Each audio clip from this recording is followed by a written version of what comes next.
In this world, is the destiny of mankind controlled by some transcendental entity or law? Is it like the hand of God hovering above? At least it is true that man has no control, even over his own will. This is the conundrum posed us by the 1997 anime Berserk. The manga of the same name upon which it is based is the story of a tortured swordsman, Guts, struggling against impossible odds, unendingly raging against a predeterminedly cruel universe.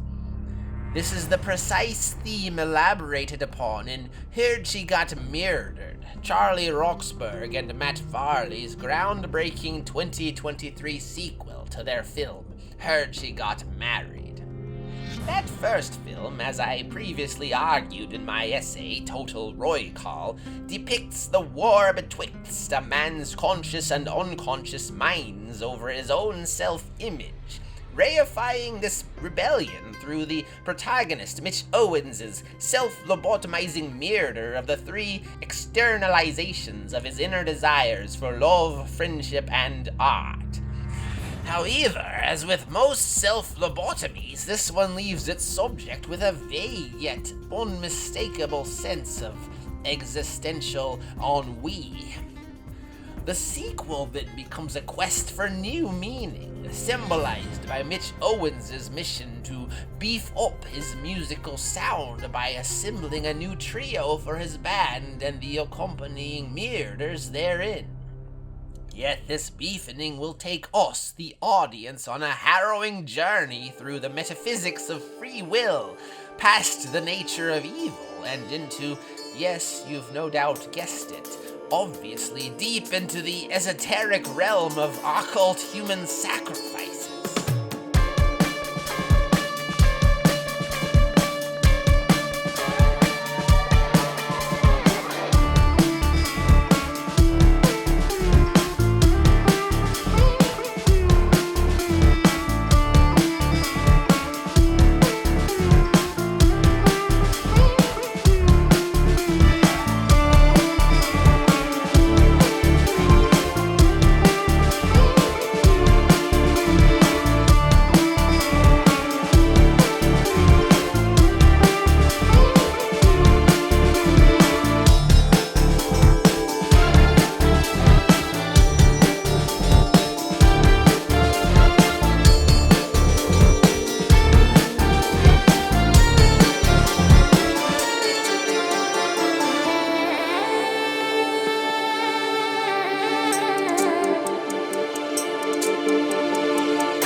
Fate and the flow of causality.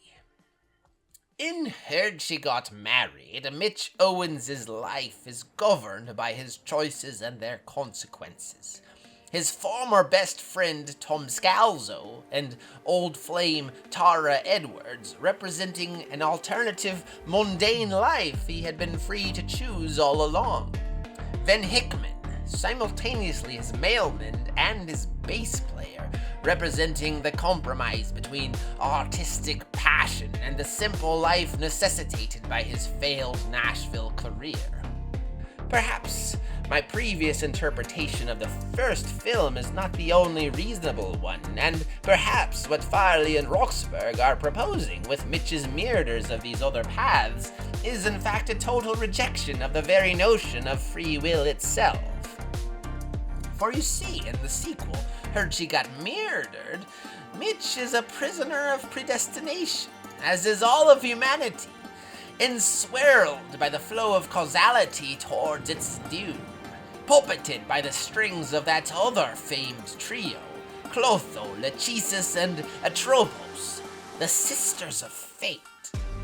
Both films' titles bury their titular event under two layers of passivity. An unspecified speaker, perhaps Mitch Owens himself, merely hears of the event as a disinterested second-hand observer, and human agency is removed from the proceedings with the passive voice, The first film could, after all, have been titled, for example, She Married Tom Scalzo. The second film, Mitch Murdered Her. Tara said someday we're gonna have to choose. Is it gonna be the leaves of grass or those old summertime blues? In the lyrics of the opening song, Tara said, the titular Tara said, someday we're gonna have to choose. Will it be the leaves of grass or those same old summertime blues? Offering what appears to be a clear choice between alternatives. Yet it is but the illusion of autonomy, as both paths offered lead directly to the utter negation of free will. The summertime blues, the Eddie Cochran anthem of an exuberant youth yearning to frolic in the freedom of summer, who at every turn sees his freedom stolen by outside forces beyond his control. Leaves of Grass, the famous collection of poems by the even more famous poet Walt Whitman that celebrates the carnality of the human experience. It is a manifesto of Whitman's adherence to the pseudoscience of phrenology. The body as text, an ode to biological determinism. And indeed, both of these subversions of the human will, the external and the internal, are borne out in the film. While it is demonstrated that Van Hickman has a legitimate choice of whether or not to murder Phil the guitarist in Mitch's basement, it is also shown that should he choose not to kill Phil, the man still ends up murdered at the hands of Froggy the drummer. Phil is destined to die in that basement at the hands of a karmic marionette. We know that all of the future has already been written in broad strokes, as demonstrated by the film's use of time travel. Mitch Owens wishes he could use a magic rock to travel back to his youth to change things for the better, as in the film Magic Spot, to unlock alternate realities of infinite possibilities. However, in this film here, the unseen magic rock is a portal forward through time, its use locking the world into an inevitable fate. The young boy's witness to the Mitch Owens Trio concert decades in the future proves that the trio is destined to play in that club that night. Each of their dooms is unavoidable. So too, the film posits, is each person's behavior dictated by their biology at the cellular, at the subatomic level. Mayo conjectures that Mitch Owens is precisely 75% good and 25% evil, and his estimation is confirmed by the duo of scientific researchers, the former paramedics. Mitch Owens' morality is thus beyond his control, instead reduced to a form of quantum probability. Mayo reiterates that the same applies to the rest of mankind as well. Shall we then speak on the subject of quantum entanglement? Yes, we shall. The topic is subtly broached by Froggy, who prevaricates that his motel room has but one bed, not the two it has in reality. No one in this film's world is truthfully an island, you see. Each is entangled with another, their fates intertwined. Froggy the drummer and Phil the guitarist, each with half-remembered childhood experience with time travel. Phil is murdered, sometimes by Froggy, and his ghost returns to actuate the drummer's death in turn. Van Hickman, Mitch's bass player and mailman, is cosmically drawn twice over towards Mitch, inescapably. And after Van is beheaded, Mitch is, for the second time, lobotomized, this time explicitly by the scientists with their experimental cloning device that severs a person's very soul to remove the undesirable parts. But we see the entanglement even with the more minor characters. The miscellaneous plumbing fixtures obviously die together as the duo they are. Bruce and Kimball, both allegedly Mitch's advocates, but who instead work to undermine him, must each in turn be murdered. The club owner, Elroy, and the lead detective, Al Trevino, the two bosses of the film, are the antagonists to Mitch, whose employees are more sympathetic to him. Since Elroy avoids death, so too must Al survive against all odds, resuscitating even after a thorough strangulation. Now, one would be forgiven for assuming that Tara Edwards and Tara Edwards are quantumly entangled, but they are clearly not. One always living as the other always dies. Tara, the aspiring booker who gatekeeps Mitch's live performances, is linked to Teresa the DJ, who holds the key to Mitch's radio airplay. If one survives and prospers, so must the other. If one dies, so must the other. But is there any hope of disentanglement? To cleave yin from yang? To overthrow the very order of the universe?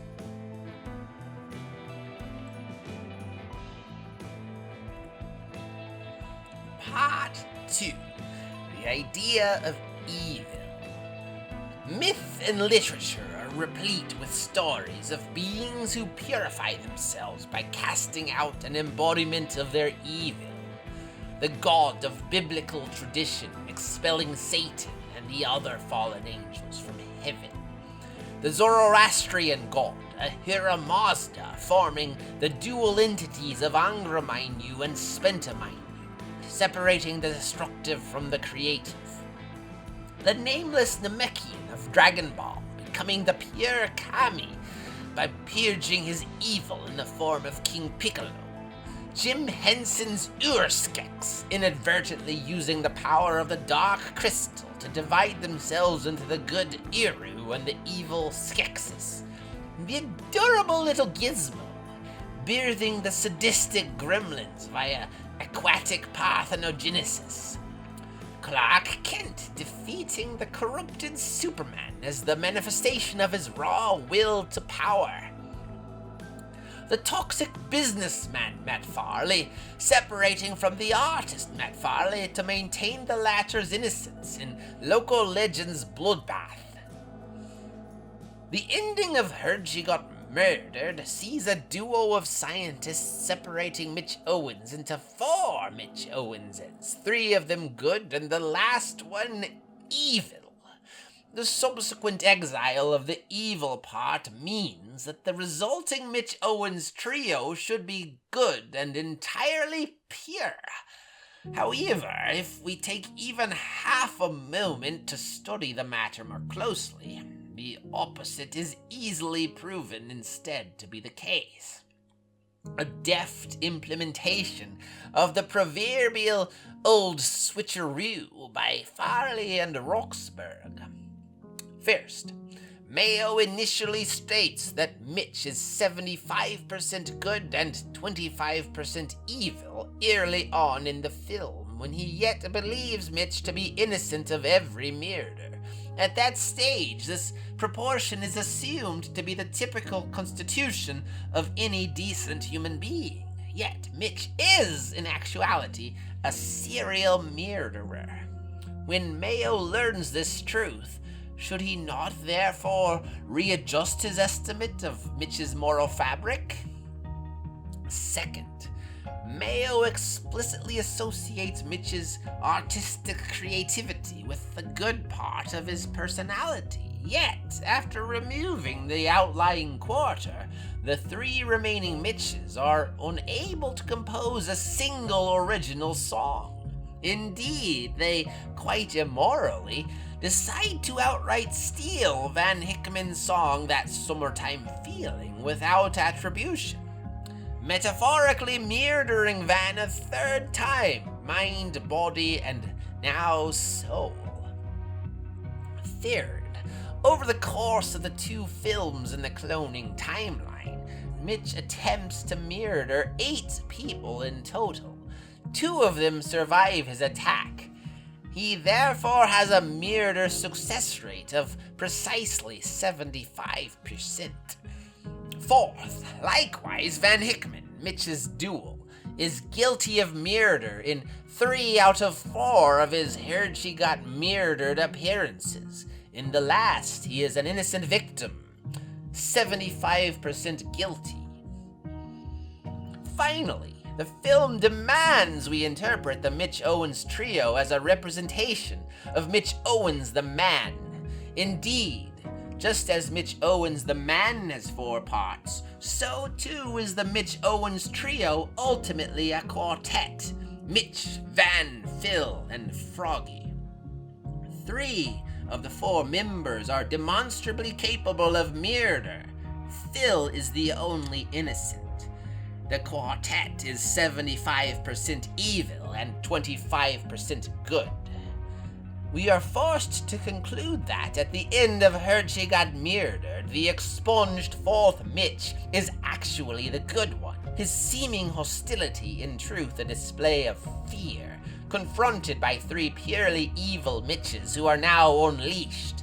The good Mitch is imprisoned and traumatized. But what does evil even mean in a deterministic universe whose denizens lack free will, whose every action is dictated by what has preceded them? In the expunged episode 83 of Kentaro Miura's manga Berserk, the antagonist Griffith meets an entity calling itself the idea of evil, and who reveals itself to be the supreme god of the world, but a god emergent from the collective consciousness of mankind, a powerless mankind, trapped by the flow of causality and desperate to have reasons to explain their suffering and meaningless, absurd lives. This god answers that need by producing those reasons in the form of the God Hand, a cabal of demonic angels. Former humans who have transcended their mortality and gained the autonomy to inflict their own perverse wills upon humankind. This God Hand is the ultimate echelon of the Mitches 3, an unholy trinity no longer shackled by mortal concerns. Beyond consequence and suffering, beyond morality and concern for his fellow man, enveloped in the perpetual freedom and independence embodied by that summertime feeling. But what are the occult means by which Mitch Owens achieves this dark ascension? Part 3. The occult rite of sacrifice.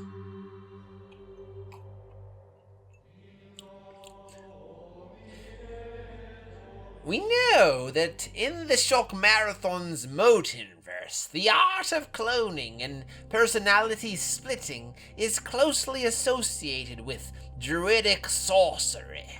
Beyond that, Heard She Got Murdered is a film steeped in Farley and Roxburgh's trademark occult numerological obsession, particularly the number 3 and the ratio 3:4. Now, I haven't the time to sit here listing all the symbolic significances of these numbers in the world, both modern and ancient. I mean, everywhere you look in this world and beyond, there are 3 things, or there are 4 things. Oh, and there's another 3 things. No, we both have places to be. But note that Farley is on record as a devotee of the Celtic Druidic shamrock. Final show before the All-Star break on Thursday, Frog? I think we do a show Thursday and then take a nice little rest into the Take a week All-Star off. weekend. Yeah, that's going to feel nice. Yeah. So, and let's listen to our final call. Well met, Farley and Froggy. I am an Atlanta area listener engaged in some tangential research, finding myself drawn towards triads, triplets, if you will.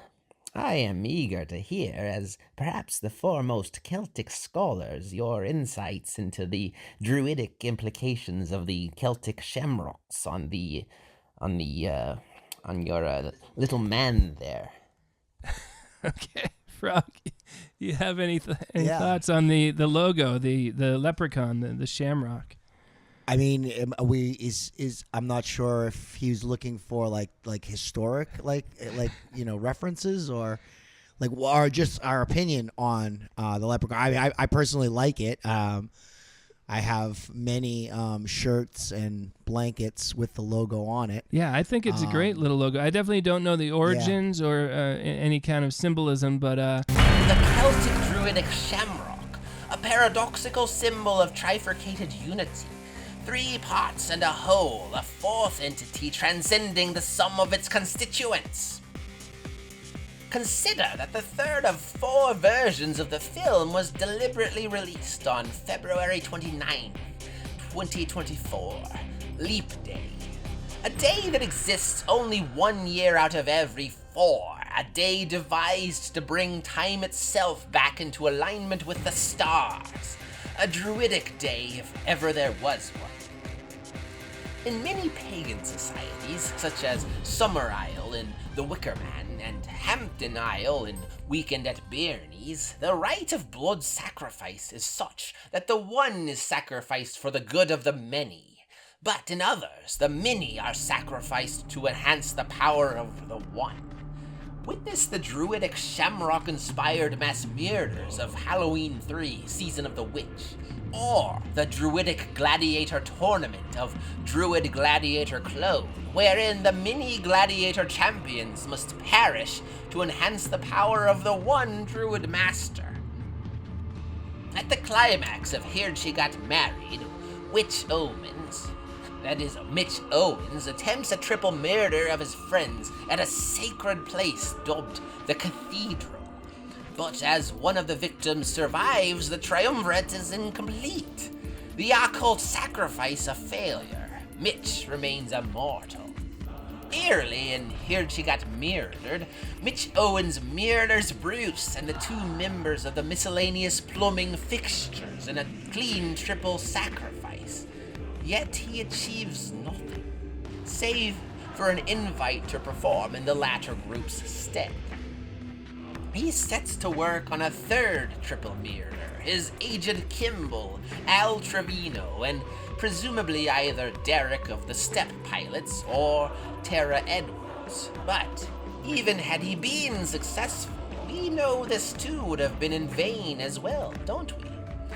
The triple sacrifice must be made of properly designated victims in the appointed place and time. Returning to Berserk, Griffith is an exalted hero, his band of the Hawk triumphant in battle after battle, victory after victory achieved under his command. Yet all of this accumulated blood gained him naught but mortal accolades. It is only at his lowest point of weakness and humiliation, at the coming of the great eclipse, that the demonic god hand brands the band of the Hawk with the mark of sacrifice and sets the monstrous hordes upon them, that the rite of sacrifice is fulfilled, and Griffith is raised up as the 5th angel, final member of the completed god hand, a being outside the flow of causality. Griffith's sacrifices are his loyal compatriots, his followers who trust in him completely. It is they who have carried Griffith thus far, and it is their bones he must climb to ascend to that great castle in the sky, his obsession since childhood. So too are Mitch Owens' sacrifices his bandmates, the Mitch Owens trio, Phil, Froggy, and Van. It is their beefy sound that Mitch rides back into relevance in the Tri-Town area music scene. It is Van's song that propels the purified Mitch Owens trio to success, and it is the scandalous tale of their murders that will make Mitch Owens famous. On his ascent to his own great castle in the sky, Nashville, his single-minded obsession since his youth. Indeed, their continued existence is the true obstacle preventing Mitch from achieving his dream. It is they who must be removed. It is why the agent Kimball insists upon the name the barricades for the group, branding them as temporary, disposable obstructions destined to be dismantled and destroyed for Mitch Owens to ascend. Furthermore, unlike the others who die, these three are not haphazardly murdered by Mitch directly. They must each die by an anointed hand. The percussionist, Froggy, a Delphic whistler, plucked out of time to lock in his destiny, murders his cosmic counterpart, Phil. Van Hickman, resuscitated in a screened-in deck from what ought to have been certain death, and then incited by a ghost, murders Froggy with his own drumsticks. Mayo, anointed by the resurrected Al Trevino as a chosen one of sorts, takes up the symbol, the tool of the drummer Froggy, to decapitate Van in a poetic retaliation, completing the sacrificial rite in a nightclub enswathed in druidic solar symbology. What follows is Mitch Owens' submission, as his mortal form is surrendered so that he can be reborn anew. Here he kneels in preparation for his baptism. With the coming of his eternal summer and the ends of the other 3 seasons, 4.5 years pass, 1 year for each band member, and the coming of the next leap year, wherein the new order will be inaugurated, and 6 months extra for the start of the new and final summer. Can you steal it, that summertime feeling? The final song asks, and the answer is a multi-layered yes. Yes, the song of that name is stolen. Yes, the feeling itself, that joie de vivre, stolen for the 3 Mitches by the deaths of his 3 bandmates. And yes, the metaphysical freedom and autonomy represented by the song is unnaturally stolen by the occult rite. This is confirmed by the differing sequel teases at the end of each version of the film, which demonstrate that the flow of causality has been disrupted forever. The future is no longer etched in stone for the Tri-Town area. Instead, it is subject to the unfettered will of the perfectly incarnated Mitch Owens trio. Conclusion. The unseen hand. But of course, it is beyond a mortal man's power to lift himself out of the irresistible flow of cause and effect.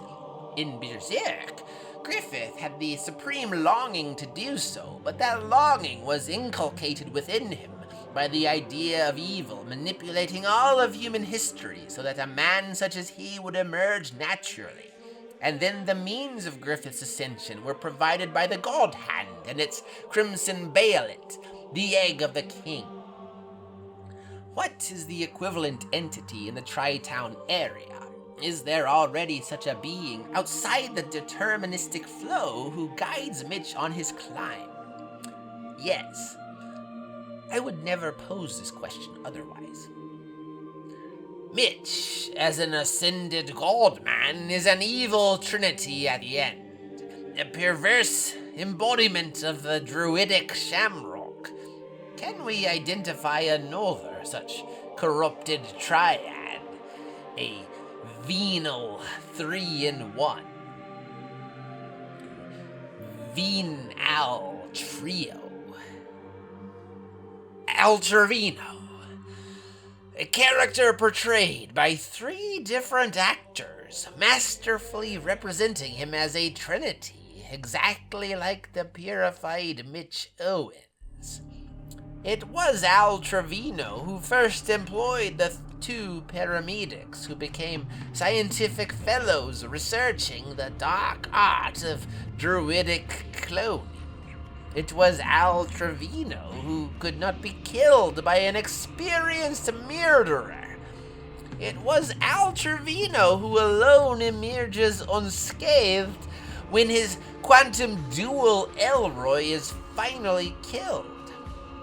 It was Al Trevino who anointed Mayo and sent him to complete the last sacrifice.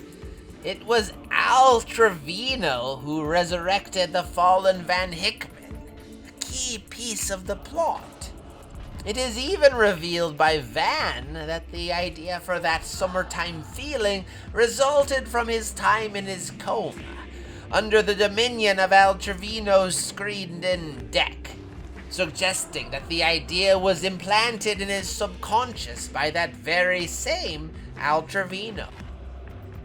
In the filmmaker's commentary on the Blu-ray disc by Gold Ninja Video, Farley and Roxburgh introduced the possibility that the events of the film are occurring entirely within Al Trevino's mind at the end of Heard She Got Married, making everything therein a direct manifestation of his will. The fourth and final version of Heard She Got Murdered ends with Mitch suffering a seemingly fatal fall and awakening in Al Trevino's mysterious screened-in sanctum, subject to the lead detective's sinister designs. There are no Mitch clones anywhere to be seen, no that summertime feeling, and no sequel title tease. This version has no sequel, for its sequel is the other three versions. It is here in this version alone that an unascended Mitch bemoans his enslavement to destiny and demonstrates his strong sense of purpose through his dialogue with Trevino's puppet, a revived Tara Edwards. Al Trevino wills him his desired renewal and second chance, this time resurrecting in Tara Edwards' place Van Hickman, key piece of the occult sacrifice for Mitch's freedom. It becomes clear that Al Trevino, like the god hand of Berserk, is actively recruiting others to become like him, to bend the Tri-Town area to their depraved will. How many does he need for this to be complete? Perhaps 3? 1 for each of the towns. An unholy trinity of unholy trinities.